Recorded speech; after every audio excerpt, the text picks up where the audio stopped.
ഗുണ്ടാ നേതാവ് ഓംപ്രകാശിനെ കസ്റ്റഡിയിലെടുത്തു. കരുതൽ കസ്റ്റഡി മാത്രമെന്ന് തിരുവനന്തപുരം തുമ്പ പോലീസ് സ്വീകരിക്കുന്നു. അനന്തകൃഷ്ണൻ ചേരുന്നു. അനന്തൻ, എന്തുകൊണ്ടാണ് കരുതൽ കസ്റ്റഡി? മറ്റെന്തെങ്കിലും ഉണ്ടോ? മറ്റെന്തെങ്കിലും കേസുമായി ബന്ധപ്പെട്ട എന്തെങ്കിലും പുതിയ അന്വേഷണമോ അങ്ങനെ എന്തെങ്കിലും ഉണ്ടോ? രതീഷ്, ഇന്നലെ രാത്രിയിലാണ് ഗുണ്ടാ നേതാവ് ഓംപ്രകാശിനെ തിരുവനന്തപുരം തുമ്പ പോലീസ് കസ്റ്റഡിയിലെടുത്തത്. തുമ്പ പോലീസ് സ്റ്റേഷൻ പരിധിയിൽ ബൈപ്പാസിൽ ഒരു അപകടം ഇന്നലെ രാത്രിയിൽ നടന്നിരുന്നു. ബൈക്ക് യാത്രക്കാരനെ ഒരു കാറ് ഇടിച്ചു തെറിപ്പിച്ചിരുന്നു.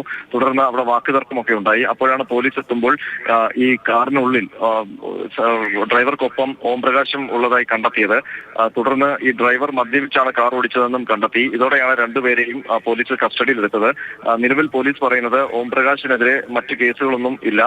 നേരത്തെ ഉണ്ടായിരുന്ന പാറ്റൂരിലെ വെട്ടുകേസുമായി ബന്ധപ്പെട്ട് ജാമ്യത്തിലുമാണ്. അതുകൊണ്ട് ബാക്കി ഇവരുടെ യാത്ര എന്തായിരുന്നു എന്നൊക്കെയുള്ള കാര്യങ്ങൾ വെരിഫൈ ചെയ്ത ശേഷം വിട്ടയക്കും എന്നാണ് കരുതൽ അറസ്റ്റ് മാത്രമെന്നാണ് തുമ്പ പോലീസ് ഇപ്പോൾ നൽകുന്നത്.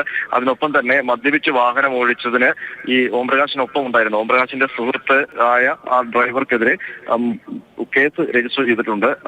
മറ്റേതെങ്കിലും തരത്തിലുള്ള നിയമപ്രശ്നങ്ങൾ അല്ലെങ്കിൽ കേസുകളൊന്നും നിലവിൽ ഓംപ്രകാശിനെതിരെ എടുത്തിട്ടില്ലെന്നാണ് തുമ്പ പോലീസ് വ്യക്തമാക്കുന്നത്.